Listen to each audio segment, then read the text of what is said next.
ओवैसी की जान इखलाक पीलू से बढ़कर नहीं है सर। ओवैसी की जान उस वक्त बचेगी जब गरीब की जान बचेगी। मैं इन गोली चलाने वालों से डरकर खामोश नहीं बैठने वाला हूं और मैं दुआ करता हूं कि उत्तर प्रदेश में पुरअमन पोलिंग होगी इंशाअल्लाह। उत्तर प्रदेश की जनता गोली चलाने वालों का जवाब बैलेट से देगी, नफरत का जवाब मोहब्बत से देगी और कमजोरों को दबाने का जवाब हिस्सेदारी से देगी। मुझे जिंदा रहना है तो अपनी आवाज उठाना है, मुझे अब जिंदा रहना है तो सरकार किसी के उनके खिलाफ बोलना है और अगर गोली लगती है तो मुझे कबूल है। मैं नहीं लूंगा सिक्योरिटी, मैं जेड कैटेगरी नहीं चाहता हूं सिक्योरिटी, मुझे ए कैटेगरी का शहरी बनाइए आप। कि मैंने कह दिया कि मैं इस वतन में पैदा हुआ, मेरी मां की कोख से तो जमीन पर लिटाया गया। जब मेरी आंख बंद हो जाएगी तो इंशाल्लाह औरंगाबाद की जमीन मुझे दफनाया जाएगा।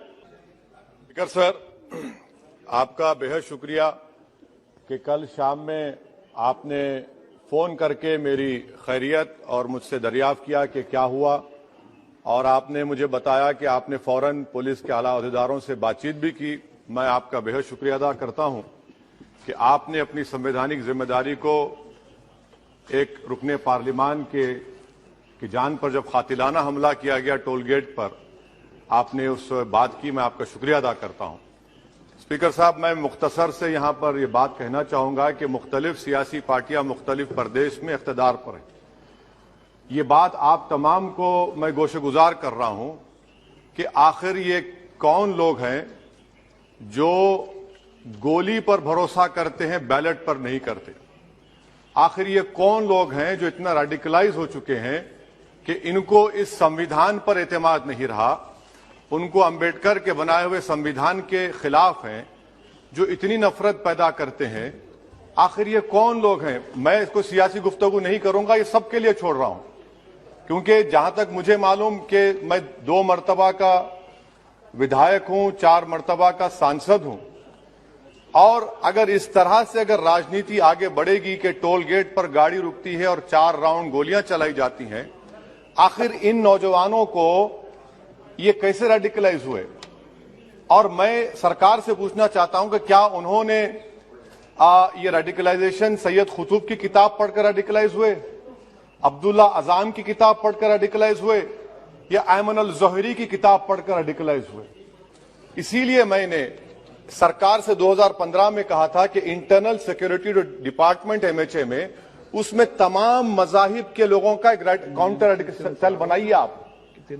और सर, ये रेडिकलाइज हो चुके हैं तो भारत की इससे राइट विंग कम्युनिज्म और टेररिज्म बढ़ेगा। मैं आपसे अपील कर रहा हूं कि जो गलती एनडीए 1 में की थी आप वही करने जा रहे हैं। आपको नुकसान होगा, आपकी सरकार को नुकसान होगा, देश को तो, देश की सालिमियत को खतरा तो पैदा हो रहा है। सर, मैं आपके जरिए से सरकार को यह भी बताना चाहूंगा कि जिन लोगों ने ये रेडिकलाइजेशन किया है, आप इस पर गौर करिए, इन पर यूएपीए क्यों नहीं लगाते आप? अगर कोई स्पीच देता है, अगर कोई फेसबुक पर किसी क्रिकेट मैच पर किसी टीम की तायीद करता है तो यूएपीए लगता है। एक सिटिंग एमपी के ऊपर यूएपीए नहीं लगेगा सर, मैं सरकार पर छोड़ता हूं। सर, चौथी बात यह है कि रेडिकलाइजेशन की जब बात होती है, हमने यहां पर एक कांग्रेस के बड़े नेता से सुना कि 2 भारत हैं दौलत के एतबार से। नहीं सर, भारत की दौलत मोहब्बत है, भारत की दौलत पैसों की दौलत नहीं है, भारत की दौलत मोहब्बत है। हां, 2 भारत हैं, एक मोहब्बत पर जो पिछले कई बरसों से आबाद है और एक नफरत पर भारत बन रहा है। तो क्या आप दौलत की भारत की मिसाल देंगे या मोहब्बत की भारत की मिसाल देंगे? अगर मोहब्बत की भारत की मिसाल देंगे तो उसमें आपको मेरी जबान को रोकने के लिए गोली चलाने की जरूरत नहीं है। इस 2 भारत को समझने की जरूरत है। सर, खत्म सर, मुझे खत्म सर सुनिए सर, मैंने करीब से 6 फीट से गोलियां देखी, मुझे बोलने दीजिए सर।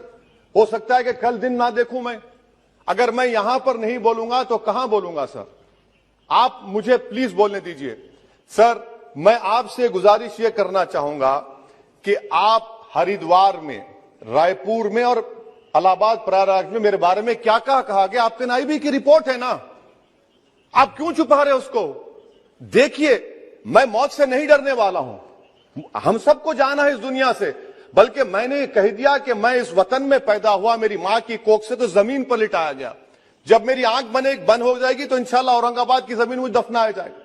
मगर मैं आपसे अपील करना चाह रहा हूं सरकार से सर, कि जो कुछ बातें की गई हैं उसको देखिए। मैं जेड कैटेगरी सिक्योरिटी नहीं चाहिए मुझे, मैं हरगिज नहीं चाहिए मुझे। मैं 94 से पॉलिटिक्स में हूं।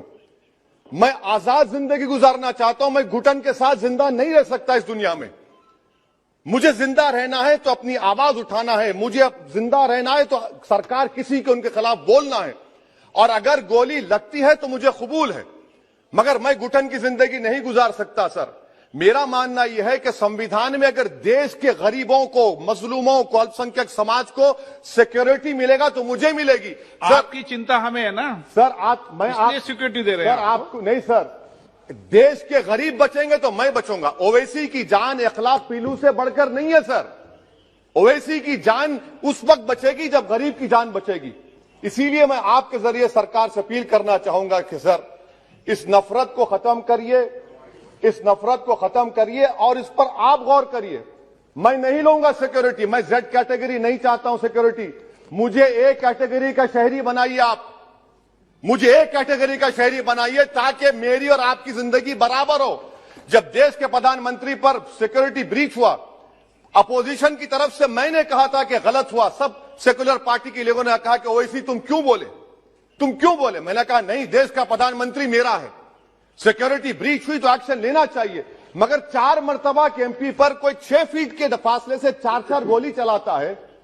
मुझे मौत है, हम सबकी मौत है, मगर मैं इन गोली चलाने वालों से डरकर खामोश नहीं बैठने वाला हूं। और मैं दुआ करता हूं कि उत्तर प्रदेश में पुरअमन पोलिंग होगी इंशाअल्लाह। उत्तर प्रदेश की जनता गोली चलाने वालों का जवाब